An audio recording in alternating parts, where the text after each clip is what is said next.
So good morning all of you. आज हम लोग स्कॉलियोडॉन जो एनिमल पढ़ रहे हैं उसका छठा भाग पढ़ेंगे, 6th lecture on this animal.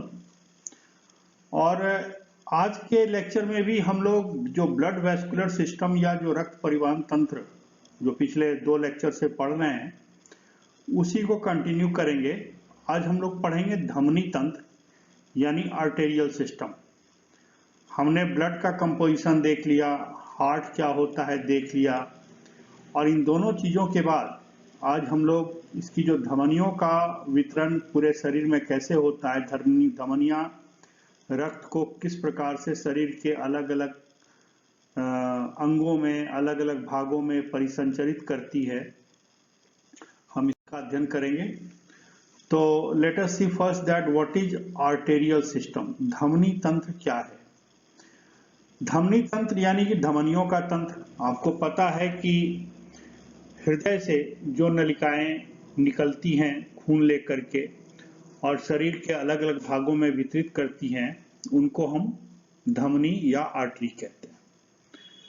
Now the arterial system of the Scoliodon can be divided into 2 categories of arteries. जो धमनी तंत्र निकलता है ना, तो वो उसको स्कॉलियोडॉन में पर्टिकुलरली हम 2 श्रेणी के धमनियों में विभाजित कर सकते हैं। जैसे हमारे में ऐसा नहीं होता, हमारा अलग अलग नाम होता है भाई, कैरोटिड आर्टरी है ना, सिस्टेमिक आर्टरी है, क्या कहते हैं उसको, पल्मोनरी आर्टरी है, वगैरह वगैरह, जो हायर एनिमल्स होते हैं। मछलियों में इसका जो डिस्ट्रीब्यूशन होता है वो 2 प्रकार का होता है। एक होता है एफरेंट। एफरेंट आर्टरी का काम क्या है कि रक्त को हृदय से लेकर के एक वेंट्रल आयोटा के जरिए गिल तक पहुंचाना। क्योंकि हमने जितना पढ़ा है उससे आपको ये तो समझ में आ गया होगा कि जो हार्ट होता है मछलियों का, वेनस हार्ट होता है, मतलब उसमें सिर्फ इम्प्योर ब्लड रहते हैं, ऐसे ब्लड रहते हैं इसमें ऑक्सीजन की मात्रा कम होती है और कार्बन डाइऑक्साइड की ज़्यादा होती है। मतलब वो रक्त जो पूरे शरीर से संग्रहित करके हृदय तक लाया गया है पंप करने के लिए, वही रक्त होता है। और उस रक्त को शरीर में वितरित होने से पहले हमें इसको गिल में ले जाना पड़ता है, यानी कि क्लोम में ले जाना पड़ता है, ताकि वहाँ पर जाकर के गैस का एक्सचेंज हो सके और फिर जो ऑक्सीजनेटेड ब्लड है उसको हम शरीर के अलग अलग हिस्सों में वितरित कर सकें। तो रक्त धमनियों का वो तंत्र या वो जाल जो हृदय से डीऑक्सीजनेटेड ब्लड को गिल तक ले जाता है। देखिए लिखा हुआ है यहाँ, डीऑक्सीजनेटेड मतलब कम ऑक्सीजन वाले रक्त को। तो धमनियों का वो तंत्र जो डीऑक्सीजनेटेड लेवल को गिल तक पहुंचाता है उसको हम एफरेंट बोलेंगे। एक्चुअली ये डिसेक्शन करना भी है आपको, प्रैक्टिकल के क्लास में भी आपको एफरेंट और इफरेंट आर्टरीज निकालनी पड़ेगी, ठीक है। So the artery that carries the deoxygenated blood to the gills for oxygenation, जहां ऑक्सीजन लोड करने के लिए गिल तक पहुंचाने वाली जो धमनियां होती हैं उसको हम क्या कहेंगे? एफरेंट। इसको ध्यान रखिए, इसमें कंफ्यूज नहीं करना है। क्या कहेंगे इसको? Efferent. And there is another system of artery, another set of arteries actually, जो ऑक्सीजनेटेड ब्लड को, चूंकि गिल में जाने के बाद जो ब्लड है वो ऑक्सीजनेट हो गया, यानी उसमें ऑक्सीजन की मात्रा बढ़ गई, तो अब वो आर्टरीज, वो धमनियां जो गिल से ओरिजिनेट करेगी, जो कहां से शुरू होगी? गिल से, and convey the oxygenated blood to the different part of body. तो यहाँ 2 शब्द तो आप पहले सीख ही लो पहले स्लाइड में। पहला शब्द क्या था? एफरेंट, जो हृदय से रक्त को लेकर के गिल में गया, और दूसरा एफरेंट, उल्टा बोल गया मैं, देखो मैं खुद उल्टा बोल गया। पहला एफरेंट जो हृदय से लेकर के जो रक्त को कहां ले गया? गिल्स में या क्लोम में ले गया, और दूसरा इफरेंट जो गिल से रक्त को लेकर के जो ऑक्सीजनेटेड ब्लड है उसको शरीर के अलग अलग भागों में ले गया। ना जो आर्टेरियल प्लान होता है उसको हम एक आर्टिक आर्च पैटर्न कहते हैं, और ये सारे के सारे जितने वर्टिब्रेट होते हैं ना, इसमें मोर और लेस यही बेसिक प्लान होता है जो मॉडिफाई हो जाता है अलग अलग वर्ग के प्राणियों में। ठीक है, इसको आपने समझ लिया तो आपको आर्टेरियल सिस्टम का पूरा विन्यास समझ में आ जाएगा। ठीक है, और ये हालांकि ये ना तो आप इस चैप्टर के लिए हमको बहुत ज्यादा चर्चा करने की आवश्यकता है, और ना ही आपको एग्जाम में इसको लिखना है, क्योंकि आर्टिक आर्चेज जो होता है ये एक कंपैरेटिव एनाटॉमी का चैप्टर है जो आपके सिलेबस में नहीं है। लेकिन इसको मैं इसलिए बता दे रहा हूं ताकि आपको आगे जो भी मैं समझाऊं ना तो कम से कम समझ में आ जाए कि जो वेंट्रल आर्टा क्या है, डॉर्सल आर्टा क्या है ना, ये सारी चीजें आपको समझ में आ जाए। ठीक है, तो कल हमने हृदय देखा था। हृदय में क्या देखा था? एक है ये साइनस वेनोसस, जहां क्यूवेरियन डक्ट खून लेके आ रहा है, नीचे कुछ हिपैटिक साइनस है, वहां से खून आ रहा है, मतलब सारे शरीर का खून जो है इस साइनस वेनोसस में आकर के जमा हो रहा है। राइट, ये अगर आपको ध्यान हो, थोड़ा सा याद हो कल वाली बात, तो ये आर्टरी है और ये ऑरिकिल है। ये क्या है? ऑरिकिल है यानी कि आलिंद है, और ये वेंट्रिकल यानी निलय है। और यहाँ पर थोड़ा सा स्वेलम पार्ट था जिसको हमने कोनस आर्टरियोसस दिखाया बताया था। तो ये कोनस आर्टरियोसस एक ढंग से भी भूल जाइए आप, क्योंकि हम पूरे एनिमल जो वर्टिब्रेट एनिमल्स हैं उसके बेसिक आर्टेरियल प्लान की बात कर रहे हैं। ये प्लान होता है बेसिक प्लान, फिर उसमें से अलग अलग वर्गों में मॉडिफिकेशन हो गया। तो आपने देखा था कि हृदय से एक बड़ी मोटी सी धमनी निकलती थी, जाड़ी सी धमनी निकलती थी, इसको हमने कहा था वेंट्रल आयोटा। क्या बोला था इसको? Ventral iota. ठीक है, ये ध्यान रखिए कि जो हृदय से निकलती है ये महाधमनी है, इसको हम क्या कहेंगे? आयोटा का मतलब ही महाधमनी होता है, बड़ी धमनी, बड़े आकार की, बड़े डायमीटर वाली धमनी। So this is ventral aorta that is arising from और originating from the heart. Heart के वेंट्रिकल ने ब्लड को पंप किया, चूंकि इधर तो वाल्व लगे हुए हैं तो ये बैक फ्लो होगा नहीं और खून इधर चला जाएगा। यहां जाने के बाद आप देखिए कि ये जो है ना लैटरली दो आर्चेज में बढ़ जाता है, और ये ऐसा कितनी बार हुआ है? इसमें देखिए, इसमें 6 बार हुआ है। जो बहुत प्राचीन मछलियां थी उसमें 7 बार भी होता था, जो हेप्टेंथस और हेक्टेंथस नाम की मछलियां, लेकिन वो सारी मछलियां अब हो गई विलुप्त। फिर क्या हुआ? तो ये मेहराव जैसा है ना, जैसे 2 पिलर लगे हुए हैं उस पर जैसे कि यूं करके अर्धचंद्राकार, थोड़ा सा फ्लैट अर्धचंद्राकार जैसा एक बना हुआ है, तो इसको हम कहते हैं Arctic arch. So this is the first Arctic arch, this is second, this is third, this is fourth, this is 5, this is 6।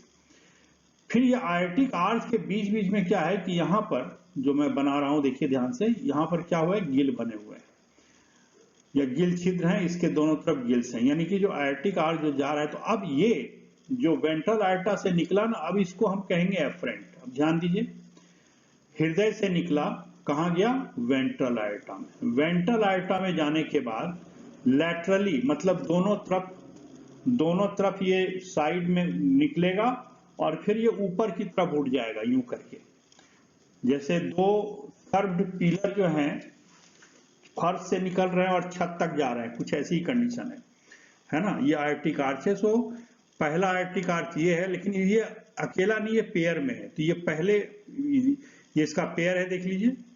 तो ये पहले आर्टिक आर्च का पेयर है, ये दूसरे का पेयर है, ये तीसरे का पेयर है, ये चौथे का पेयर है, ये चौथे का पेयर है, ये पांचवें का पेयर है, और ये छठे का पेयर है। फिर आप क्या देख रहे हो कि ये आर्टिक आर्च गया गिल में। अब बेसिकली यहाँ थोड़ा सा एक प्रॉब्लम है कि थोड़ा ज्यादा सिंप्लीफाइड डायग्राम है। ये कहाँ गया? गिल में। और गिल से अब यही नहीं निकलेगा, बल्कि गिल से क्या होगा कि दूसरे एक इस तरह से एक लूप नुमा संरचना होंगे जो जा करके कहाँ निकलेंगे? ये निकलेंगे एक दूसरी बड़ी आर्टरी में।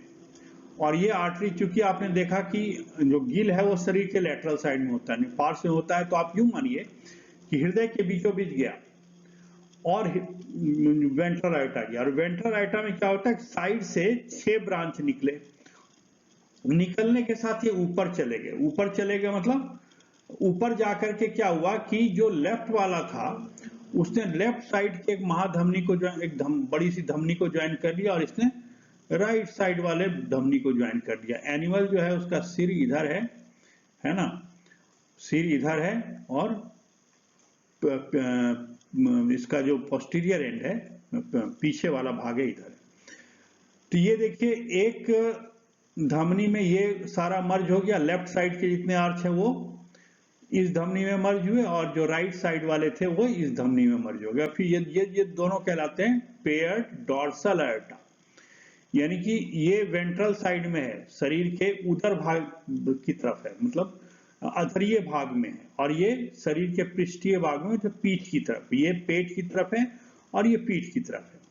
तो इस तरह से लेफ्ट वाले ने ये बनाया, राइट वाले ने ये बनाया, दोनों पेयर्ड आयोटा जो डॉर्सल आयोटा से मिल करके सिंगल डॉर्सल आयोटा बना देते हैं, इसको कहते हैं dorsal aorta. So this is the basic plan of the aortic arches या basic pattern of the arterial system जो एमर्ज होता है। अब देखिए जैसे शार्क मछली है, शार्क यानी कि स्कॉलियोडॉन जिसकी हम बात कर रहे हैं, तो इसमें क्या होगा कि यहां से ये देखिए ये हार्ट से वेंट्रल आयोटा निकला, दोनों तरफ ये गिल में चला गया, गिल में जो ये ब्लू वाला जा रहा है, इसमें जो ब्लू है उसमें डीऑक्सीजनेटेड ब्लड है, ठीक है।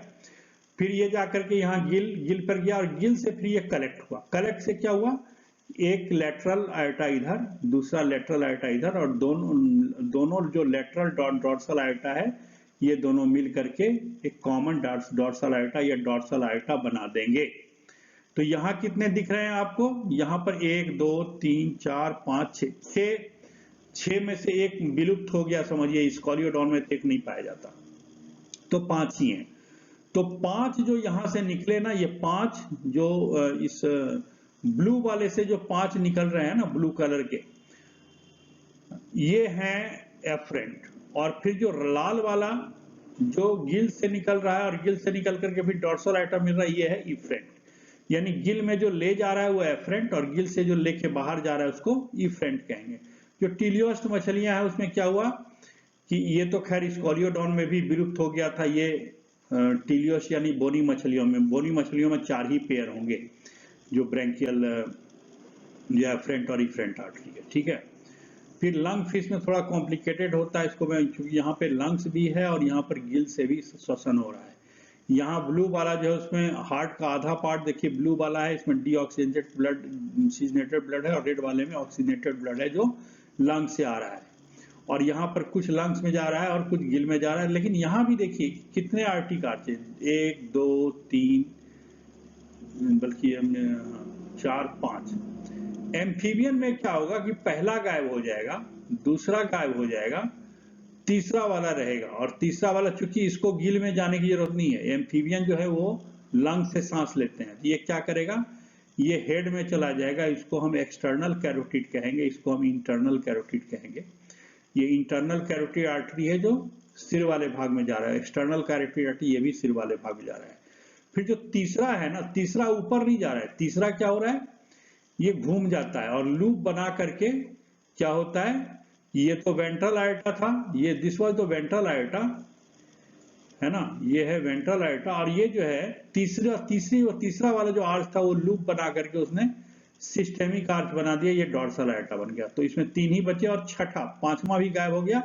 छठा जो है ये पल्मोनरी आर्टरी है जो लंग्स में जाएगा, राइट।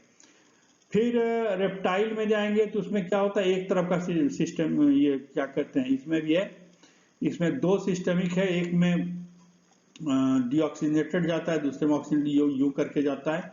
फिर जो बर्ड है, बर्ड में देखिए एक तरफ का सिस्टमिक आर्टरी गायब हो गया, राइट वाला, इसमें मैमल में एक ही तरफ का सिस्टमिक आर्टरी, सिर्फ लेफ्ट वाला। तो खैर इस प्रकार से इसका इवोल्यूशन होता है। खैर अभी आप इस पे कंसंट्रेट कीजिए जो हमने आपको बताया था, ये अभी अपने काम की चीज नहीं है, हमने आपको सिर्फ एक बेसिक प्लान बताना चाह रहे थे, इसीलिए हमने आपको ये बताया। चलिए अब हम चलते हैं नेक्स्ट स्लाइड पे ना।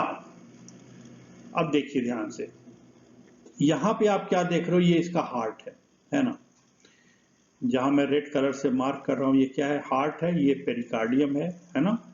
और यहाँ देखिए कि ये ऑरिकिल, ये साइनस वेनोसस नीचे है, ये इसका ऑरिकिल है, और वेंट्रिकल, ऑरिकिल यहाँ पे लिखा हुआ है, वेंट्रिकल इसका उस तरफ है। और इस हार्ट से जो बड़ी वाली है, देखिए यहाँ पर एक्चुअली क्या है कि ये जो नलिका जा रही है, इस पे कुछ आपको बहुत पतली नलिकाओं का जाल भी दिख रहा है, ये हाइपोब्रैंकियल्स हैं, इसके बारे में बात नहीं कर रहा हूँ, उसके बारे में बात करूंगा बाद में। ये जो मेजर जो महाधमनी जा रही है उसमें देखिए सबसे जो ऊपर वाला है ना, ये जहां पर से ये निकल रहा है, जो कॉमन निकल रहा है, इसको हम कहेंगे इनोमिनेट आर्टरी। ये इनोमिनेट जो होता है फिर क्या होता है, बाइफरकेट हो जाता है, यानी दो शाखाओं में बढ़ जाता है। और जिस प्रकार से इधर जा रहा है ना, उसी प्रकार से इधर भी जा रहा है। जैसे इधर ये कहाँ जा रहा है, ये जा रहा है गिल्स में, बीच बीच में ये छिद्र आपको दिख रहा है, ये जो छिद्र दिख रहा है यहाँ पर, ये इसका गिल क्लेफ्ट है, यानी गिल छिद्र है, तो ये जा रहा है गिल में। तो जिस प्रकार से इस तरफ गिल में जा रहा है, वैसे ही ये इधर भी गिल में जाएगा। ठीक है, इधर भी गिल में जाएगा। गिल में जाता है तो जाहिर सी बात है कि जो हार्ट से ब्लड आया है वो डीऑक्सीजनेटेड ब्लड है जो गिल में जा रहा है। गिल के अंदर जाकर के क्या होगा, बहुत सारी कैपिलरीज में, यानी कि जो ब्रैंकियल कैपिलरीज में बदल जाएगा ये, और फिर कलेक्ट होगा। अब ये जो कलेक्ट हो रहा है, तो आप ध्यान दीजिए, जो कलेक्ट हो रहा है वो एक रस्सी के फंदे, या ध्यान दीजिए इसको, रस्सी के फंदे या लूप की तरह जा रहा है ना, जो रक्त, और ये लूप बना करके फिर एक दूसरी आर्टरी में जाकर के मिलता है। ये जो दूसरी आर्टरी है इसको हम कहते हैं ईपी ब्रैंकियल। देखिए कहीं नाम लिखा हुआ है ना, ईपी ब्रैंकियल लिखा हुआ, ये ईपी ब्रैंकियल है। ये क्या है, ये ईपी ब्रैंकियल है। ये क्या है, ये ईपी ब्रैंकियल है। तो ईपी ब्रैंकियल तो होता क्या है कि जो वेंट्रल आयोटा था, वेंट्रल आयोटा से ये निकला क्या, ये निकला एफरेंट आर्टरीज निकली, गई गिल में। गिल में इसका ऑक्सीजनेशन हुआ, लोडिंग हुई, और फिर ये लूप जैसी संरचना, इसको हम क्या कहते हैं, इसको हम कहते हैं इफरेंट ब्रैंकियल आर्टरी, जिसने ईपी ब्रैंकियल के जरिए जाकर किसको ज्वाइन कर लिया, डॉर्सल आयोटा को ज्वाइन कर लिया। अब देखिए यहाँ पर दोनों ही, ये जो वेंट्रल आयोटा और डॉर्सल आयोटा एक ही प्लेन में दिखाई पड़ रहे हैं, लेकिन ये आपको पता है, पिछले वाले डायग्राम में देखा था आपने तो, कि वेंट्रल आयोटा नीचे है और ये जो गिल है इसके शरीर के पार्श्व में साइड वाली दीवार पे है, और ये वेंट्रल आयोटा इसके पीठ की तरफ है। उसी प्रकार से जैसे इधर का सिस्टम है ना, जैसे इधर का सिस्टम है जो, उसी प्रकार से एक सिस्टम इधर भी है। इधर भी गिल पाए जाएंगे, इधर भी लूप बनेगा, और इधर भी एक डॉर्सल आयोटा का निर्माण होगा, जिसमें ईपी ब्रैंकियल आकर के 1 2 3 और 4 ईपी ब्रैंकियल आकर के इसमें लगेंगे। ठीक है, लेकिन ये वाला जो डॉर्सल आयोटा तो अलग तो हो नहीं सकता, इधर भी लगना चाहिए। लेकिन ये क्या है कि ये चूंकि ये गोल घूम के जा रहा है, तो इधर वाला और इधर वाला दोनों घूम करके क्या होगा, इसी डॉर्सल आयोटा में आएगा। तो कहने का मतलब ये है कि अगर आप इमेजिन कर लीजिए कि इधर का जो एफरेंट है, एक इधर गिल को लेकर के इस आयोटा में जा रहा है, तो ये आयोटा और ये आयोटा, ये बेसिकली अलग नहीं है, एक ही है, क्योंकि ये साइड में आ रहे हैं, इसलिए हमको लग रहा है कि दोनों दूसरे अलग अलग दिशाओं में जा रहा है। ठीक है, तो इसको मैं मिटा दे रहा हूं, बाद में फालतू कंफ्यूजन नहीं हो आपको, इस समझाने के लिए मैंने बताया आपको। तो कहने का मतलब ये है कि, हाँ, कहने का मतलब ये है कि आप ये समझ गए कि हृदय से वेंट्रल आयोटा निकला, वेंट्रल आयोटा से एफरेंट आर्टरी निकले, एफरेंट क्या, गिल में जहां पर किसने रक्त को छोड़ा, वहां से रक्त को कलेक्ट करके हृदय में पहुंचाने के लिए एक दूसरा लूप नुमा संरचना है जो इफरेंट ब्रैंकियल है। अब देखिए इसको हम कहेंगे एफरेंट 1, एफरेंट 2, एफरेंट 3, एफरेंट 4 और एफरेंट 5, मतलब 5 एफरेंट है। और इधर देखिए कि ये इफरेंट 1 का पहला वाला efferent A 1A 1B 2A 2B 3A 3B 4B 4, और सबसे क्या होता है कि लास्ट में जो आखिरी वाली जो ब्रैंकियल आर्टरी है ना, ये बेसिकली इसको डॉर्सल आयोटा को ज्वाइन नहीं करिए। देखिए जहां पर मैं मार्क कर रहा हूं, जहां पर मैं इसको हाईलाइट कर रहा हूं, देखिए ये वाला, ये यहां पर भी एक आपको इफरेंट दिख रहा है, लेकिन ये जो इफरेंट है ना, ये इफरेंट जाकर के इस डॉर्सल आयोटा में नहीं मिल रहा है। ठीक है, चलिए साहब, एक अब डॉर्सल आर्टा बन गया, आपने देखा डॉर्सल आर्टा बन गया। डॉर्सल आर्टा में यहाँ पर से कुछ आर्टरीज निकलती हैं, तो ज्यादातर ये मुख गुहा में, या ये बेसिकली बक्कल आर्टरी होती हैं जो मुख गुहा वगैरह में जाती हैं, और वहां से दूसरे ब्रांचेज यहाँ से निकलते हैं। जैसे ये थोड़ा सा बाइफर्केटेड है, ये लैटरल डॉर्सल्स हैं, ठीक है, और ये जाकर के मिलते हैं एक कॉमन स्टिपीडियल आर्टरी में, और इस स्टिपीडियल आर्टरी फिर आगे जाकर के क्या होता है कि ये जिसको मैं हाईलाइट करके बताऊं तो ज्यादा आपको समझ में आएगा। आपको देखिए ये दिख रहा है ना, ये जो है, ये जो पीले कलर से जिसको मैं हाईलाइट कर रहा हूं, चलो इस कलर से कर देता हूं इसको, ये तो और काला हो गया और बुरा लग रहा है, एक सेकंड मिटाने दो इसको।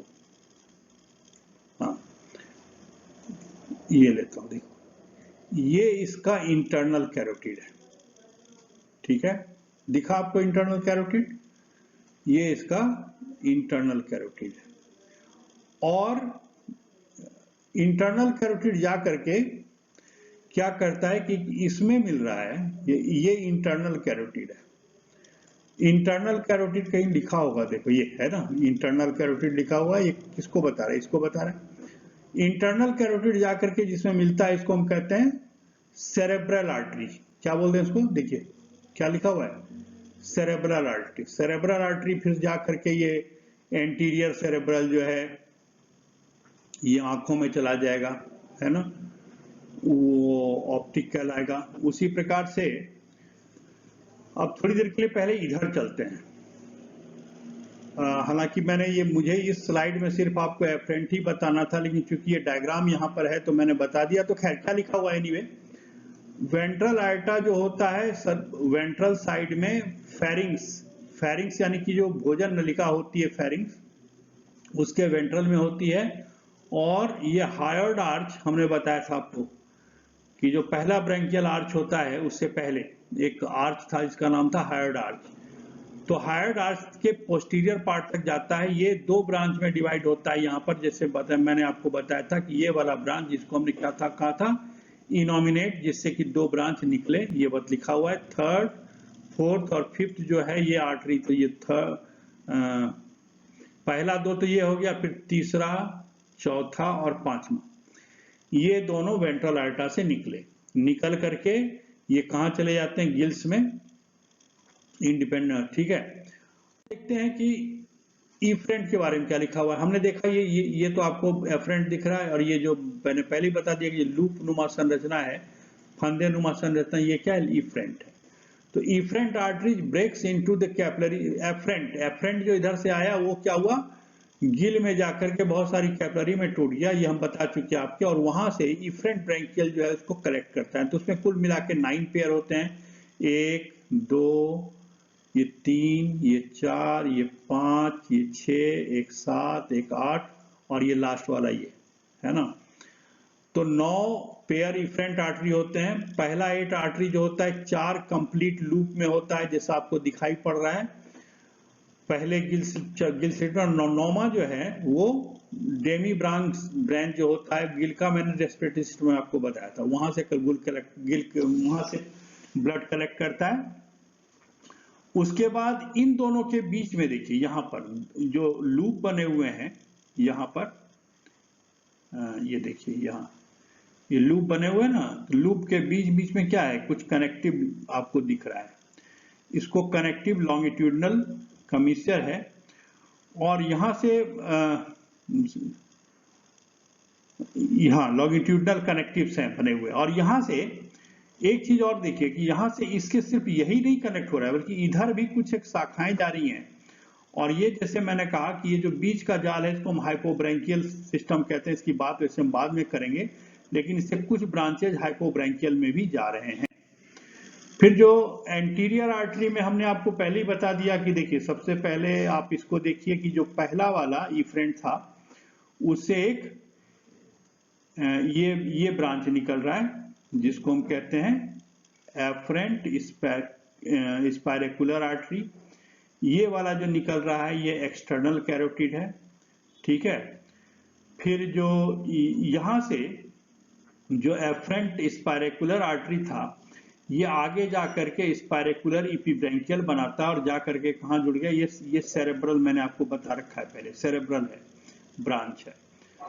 तो हेड रीजन जो ब्लड सप्लाई जो फर्स्ट इफरेंट आर्टरी से निकलता है और ये proximal end of dorsal artery को सप्लाई को जाता है। Head region gets the blood supply from the first efferent branchial artery, पहला वाला जो ब्रेंकियल आर्टरी है वहां से जो प्रॉक्सिमल एंड सबसे आगे वाला एंड जो है डॉर्सल आर्टरी को वहां से जाता है। तो वहां से आपको क्या दिख रहा है, एक्सटर्नल कैरोटिड दिख रहा है, स्पायरेकुलर या स्पायरेकल होता है ना, स्पायरेकल हम आपको बता चुके हैं, वहां जाता है।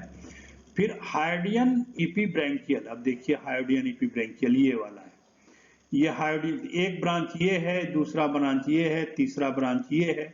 जो पहले वाले इफरेंट आर्टरी के पहले वाले मतलब फर्स्ट इफरेंट आर्टरी से 3 ब्रांच आपको निकलते हुए दिख रहे हैं। एक्सटर्नल कैरोटिड आर्टरी जो होता है फर्स्ट कलेक्टर लूप, यानी ये जो लूप था वहां से निकलता है, वो फिर वेंट्रल मैंडिबुलर आर्टरी और वो जाता है मसल्स में, लोअर जॉ में। देखो कहीं मैंडिबुलर आर्टरी लिखा हुआ है क्या, नहीं लिखा हुआ है। तो यहां से ये जो एक्सटर्नल कैरोटिड था ना, इसमें से लिखा तो नहीं है, बट ये सारा का सारा कहाँ जा रहा है, हमारे लोअर, उसके लोअर जॉ में जा रहा है और वो कॉन्स्ट्रिक्टर मसल्स और स्किन और सबक्यूटेनियस टिश्यू जो हायर आर्च का होता है वहां पे जाता है, ठीक है। फिर नेक्स्ट में देखिए डॉर्सल आर्टा जो होता है उससे इससे एपीब्रेंकियल बने, ये सारा का सारा जो मैं बता रहा हूँ ये सारा का सारा क्या है, दीज ऑल आर द एपीब्रेंकियल्स। और ये पोस्टीरियरली की तरफ जाता है और फिर नीचे की तरफ ये बिल्कुल जो डॉर्सल आर्टा है ये नीचे ही चला जाता है, बिल्कुल वेंट्रल वर्टिब्रल कॉलम के साथ साथ टेल तक चला जाता है, जो कॉर्डल आर्टरी टेल में होती है वहां तक चला जाता है। बहुत सारे बक्कल और वर्टिब्रल आर्टरी जो होते हैं आगे निकलते हैं, ये देखिए सारा का सारा ये बक्कल और ये निकल रहा है। एक स्मॉल सबक्लेवियन आर्टरी, एक यहाँ पर देखिए ये सबक्लेवियन आर्टरी है, ये यहाँ पर निकल रहा है। तो इससे पहले कि आगे की बात हो तो इसको हम कहते हैं क्या, इसको हमने कहा कि ये लैटरल डॉर्सल है ये, है ना। वहां से ये वाला जो था स्टेपीडियल आर्टरी कहलाता है, ये इंटरनल कैरोटिड है, ये दोनों जाकर के इसमें मिल जाएगा किसमें, ये जो आपको दिख रहा है ये सेरेब्रल है ना। और यहाँ से ये जो ब्रांच था जिसका नाम था सुपीरियर इपीब्रेंकियल, वहां से एक आंख में ये ऑप्थेल्मिक आर्टरी जा रही है, ठीक है। उसी प्रकार से यहाँ पर ये सेरेब्रल ब्रेन में जा रही है, इस ऑप्थेल्मिक आर्टरी के और भी ब्रांच है, जैसे नेजल, ये नासा गुहा में जा रही है, ये मैक्सिली नेजल है, ये रोस्ट्रल है, रोस्ट्रम यानी कि शरीर जो सिर के ऊपर वाला जो जहाँ नॉस्ट्रिल्स होते हैं, नासारंध्र होते हैं, उससे आगे जाते हैं ये। और जो ब्लैक वाला दिख रहा है ये आपको क्रेनियम है, ये अंदर एक दिख रही है आर्टरी, इसका नाम है पोस्टीरियर सेरेब्रल। ये ऊपर वाला जो है ये एंटीरियर सेरेब्रल है, नीचे पोस्टीरियर सेरेब्रल, ये नीचे जाकर के स्टिपिडियल बनाता है। यहाँ पर देखिए कि ये ब्रांच इस तरफ बताया गया है काफी डिटेल में, है ना। ये ग्रेट ऑप्थेल्मिक आर्टरी है जो आगे जाकर के दूसरे ब्रांचेज में बदल जाता है। यहाँ पर कुछ आपको ये क्या है, ये बक्कल आर्टरीज है और लोअर जॉ में ये जाने वाले हैं, ठीक है। तो आपको बक्कल वर्टिब्रल आर्टरीज दिख रहे हैं, सबक्लेवियन आपको दिखाए भी मैंने, और ये जा करके फोर्थ एपीब्रेंकियल के जस्ट ऊपर, ये देखिए फोर्थ एपीब्रेंकियल जो आर्टरी है उसके जस्ट ऊपर से यहाँ से एक सब क्लेवियन आर्टरी दिख रही है, वो कहाँ जाएगी हम देखेंगे अभी। फिर लैटरल आर्टा ये आपको दिख रहा है, ये एंटीरियर डॉर्सल आर्टा से आकर के निकलते हैं, ये हम बता चुके हैं आपको, ये क्या है बक्कल में वर्टिब्रल में जाता है, ये हम बता चुके हैं आपको।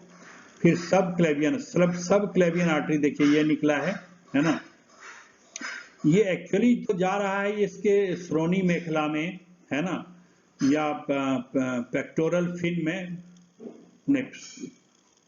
अंश मेखला, श्रोणी मेखला नहीं, उल्टा में बोल गया, हिंदी थोड़ा कंफ्यूज कर गया, इसको पेक्टोरल गर्ल में जा रहा है, ठीक है, वहां पर पेक्टोरल फिन में जा रहा है, और कुछ मस्कुलेचर में इसकी मांसपेशियों में जाता है। और डॉर्सल लेटरल आर्टरी जो है डॉर्सल मस्कुलेचर में, लेकिन इसका एक ब्रांच और है जिसका नाम है इपीकोराक्वाइड, और ये जो बेसिकली जो ब्रांच आपको आर्टरी का दिख रहा है ना, ये ब्रांच जो आर्टरी का है ये एक्चुअली हार्ट को ब्लड सप्लाई करता है, हार्ट के मसल्स को ब्लड सप्लाई करता है। हमारे हार्ट में भी ऐसे बहुत सारे केशिकाओं से भी पतली नलिकाएं होती हैं जिनको हम कोरोनरी आर्टरी कहते हैं, क्योंकि हार्ट का फंक्शन आप जानते हो कि किसी भी व्यक्ति के पहली सांस से लेकर के आखिरी सांस तक लगातार चलता है, उसको बिल्कुल हमेशा ही ऑक्सीजन और न्यूट्रिशन चाहिए, कार्डियक मसल्स को वो पोषण चाहिए और ऑक्सीजन चाहिए। तो जो हृदय की पेशियां हैं, जो हृदय का जो टिश्यू है उसको देने के लिए कोरोनरी आर्टरी होती है। तो उसी प्रकार से इसके हार्ट में भी कोरोनरी आर्टरी है और ये सारा का सारा हाइपोब्रैंकियल का ब्रांच है जो हम अभी थोड़ी देर में पढ़ेंगे। तो ये बेसिकली जो इपिकोराक्वाइड है ये हाइपोब्रैंकियल ब्रांच सिस्टम में जा रहा है। उसके बाद एक और है सीलिएको मिजेंट्रिक आर्टरी, जहां पर हमने सबक्लेवियन जहां से निकल रहा था उसके जस्ट नीचे हम अगले डायग्राम में देख लेंगे एक बड़ी मेजर आर्टरी जा रही है, इसका नाम है सीलिएको मिजेंट्रिक आर्टरी। तो ये देखिए इसका ओरिजिन कहां से हो रहा है ये तो हमको नहीं दिख रहा है, लेकिन सीलिएको मिजेंट्रिक आर्टिकल जो होता है हमारे उसके मछली के बीच के विसरा में, इसका ओरिजिन था फोर्थ इपिब्रैंकियल आर्टरी के जस्ट नीचे। ठीक है, ये बहुत एक सीलियक आर्टरी में बढ़ता है और ventral gastric anterior mesenteric artery, देखिए एंटीरियर मिजेंट्रिक आर्टरी कहीं होगा, एंटीरियर गैस्ट्रिक आर्टरी है और हिपैटिक आर्टरी में ये बढ़ गया। ये जा करके कहाँ जा रहा है, जो गैस्ट्रिक है ये तो जा रहा है स्टमक में, है ना। उसी प्रकार से जो पोस्टीरियर गैस्ट्रिक है ये थोड़ा स्टमक के दूसरे उसमें जा रहा है, जो हमने कहा था ना पाइलोरिक स्टमक में जा रहा है। उसी प्रकार से कुछ पैनक्रिएटिक ब्रांच है, पैनक्रिएटिक वेन है यहाँ पर। उसके बाद लीनियो गैस्ट्रिक वेन है यहाँ पर। ये जो वेन्स है सारी ब्लड कलेक्ट करके ले जा रहे हैं। उसके बाद इंटेस्टाइनल ब्रांच है, मतलब जो इंटेस्टाइन है, पैनक्रियास है ना, लीवर है, इन सबको गोनैड है, इसको सबको सप्लाई करने वाला जो होता है ना ये सीलिएको मिजेंट्रिक आर्टरी होती है। ठीक है, तो इसमें अब सारे नाम ही आपको याद करने हैं। ठीक है, इसमें सारे के सारे देखिए हिपैटिक ये तो नहीं, एंटीरियर गैस्ट्रिक ये भी वेन है, ये लीवर में जाता है, ये हिपैटिक आर्टरी है। तो ये आर्टरी की बात करें, वेन की बात करेंगे तो कल करेंगे। पोस्टीरियर गैस्ट्रिक आर्टरी है, स्प्लेनिक आर्टरी है, कहाँ जाता है अभी हम आपको बताएंगे। तो देखिए दूसरा जो लीनियो गैस्ट्रिक आर्टरी है ये कहाँ से जाता है, सीलियो मेजेंट्रिक के नीचे, देखिए यहाँ पर कहीं होगा, सीलिएको मेजेंट्रिक यहाँ था और ये देखिए ये है ना। और यहाँ से हमने आपको पिछले ही डायग्राम में बताया कि जो लीनियो गैस्ट्रिक आर्टरी है वो कहाँ जाता है, स्टमक में, और उसके दोनों स्टमक में जाकर के जो गैस्ट्रिक आर्टरी बनाता है। और ओवेरियन, एक ओवेरियन आर्टरी होता है जो ओवरीज में जाता है, स्पर्मेटिक आर्टरी इस क्या कहते हैं टेस्टिस में जाता है, ओवेरियन फीमेल में होता है और स्पर्मेटिक मेल में होता है। फिर इंटेस्टाइनल आर्टरी है जो इसके इंटेस्टाइन में जाता है, पोस्टीरियर गैस्ट्रिक से कार्डियक स्टमक में जाता है और जो स्प्लेनिक आर्टरी था उसके स्प्लीन में जाता है, तिल्ली जिसको कहते हैं। और ये देखिए ये लास्ट वाला है कि इसमें हाइपोब्रैंकियल ब्रांच। अब देखिए यहाँ पे जैसे मैंने कहा कि जो सबक्लेवियन से एक इपिकोराक्वाइड निकला था, तो ये सिलेंडर आर्टरीज हैं जो वेंट्रल एंड पर एक इफरेंट आर्टरीज के लूप से निकलती है, बेसिकली इफरेंट आर्टरी के लूप से निकलती हैं। ठीक है, यहाँ पर देखिए यहाँ पर निकल रहा है, यहाँ पर निकल रहा है, यहाँ पर निकल रहा है, बहुत सारे लूप निकल रहे हैं। और 4 कमिशियरल वेसल्स जो होते हैं, ये देखिए ये आगे जा करके ना, एक यहाँ पर अगर ध्यान दीजिए आप तो एक लेफ्ट राइट है और एक लेफ्ट है, ये बायलैटरल है। तो ये चाहे इधर से जो निकल रहे हैं सारे आर्टरी जो निकल रहे हैं लूप से, तो उसी प्रकार से जो इधर जो इस तरफ जो ऐसे लूप बनेगा उससे आर्टरी निकल करके इसमें आएंगी।